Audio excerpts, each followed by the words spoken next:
I wish I could have known Donnelly in this place. We would have had so much to debate. Did he paint these stones or did I? Who left the pots in the hut by the jetty? Who formed the museum under the sea?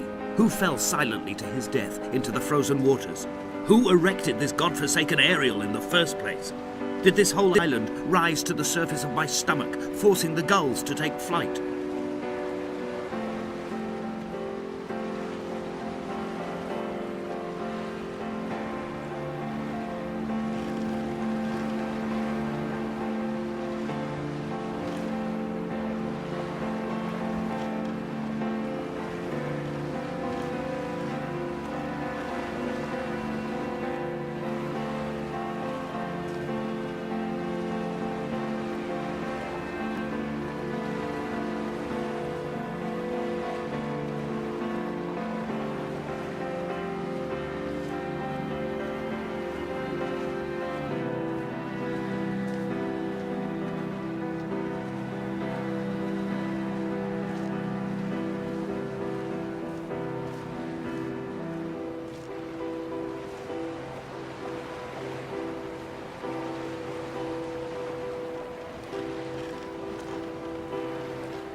We shall begin to assemble our own version of the North Shore. We will scrawl in dead languages and electrical diagrams and hide them away for future theologians to muse and mumble over. We will send a letter to Esther Donnelly and demand her answer.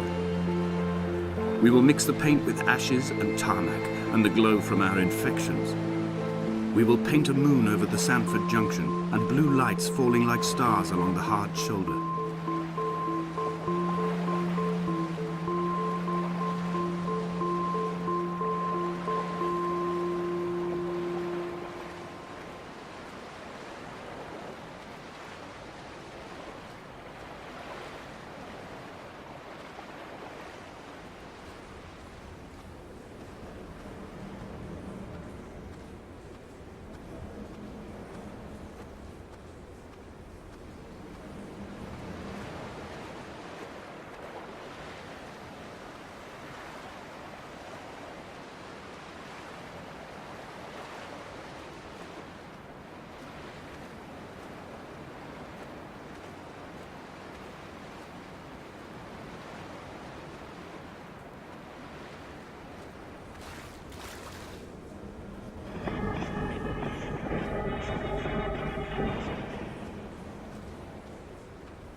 There were chemical diagrams on the mug he gave me coffee in, sticky at the handle where his hands shook. He worked for a pharmaceutical company with an office based on the outskirts of Wolverhampton. He'd been travelling back from a sales conference in Exeter, forming a strategic vision for the peddling of antacid yogurt to the European market. You could trace the connections with your finger, join the dots, and whole new compounds would be summoned into activity.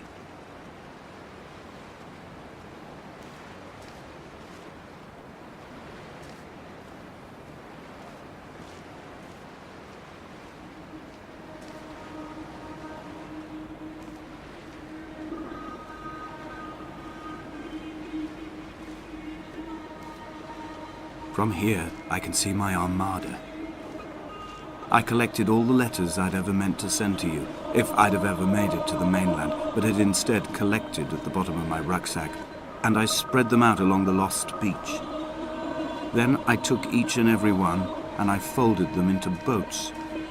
I'd folded you into the creases, and then, as the sun was setting, I set the fleet to sail. Shattered into 21 pieces, I consigned you to the Atlantic, and I sat here until I'd watched all of you sink.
When Paul keeled over dead on the road to Damascus, they resuscitated him by hitting him in the chest with stones gathered by the roadside.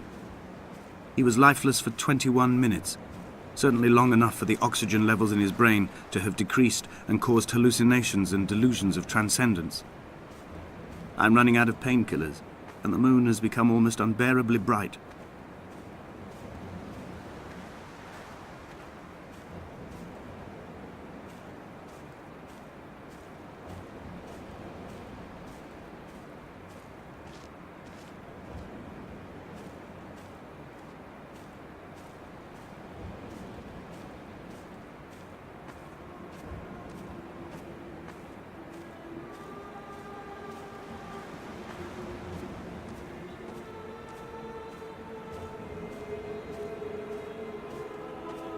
I've begun my voyage in a paper boat without a bottom. I will fly to the moon in it. I've been folded along a crease in time, a weakness in the sheet of life. Now you've settled on the opposite side of the paper to me. I can see your traces in the ink that soaks through the fiber, the pulped vegetation. When we become waterlogged and the cage disintegrates, we will intermingle. When this paper aeroplane leaves the cliff edge and carves parallel vapor trails in the dark, we will come together.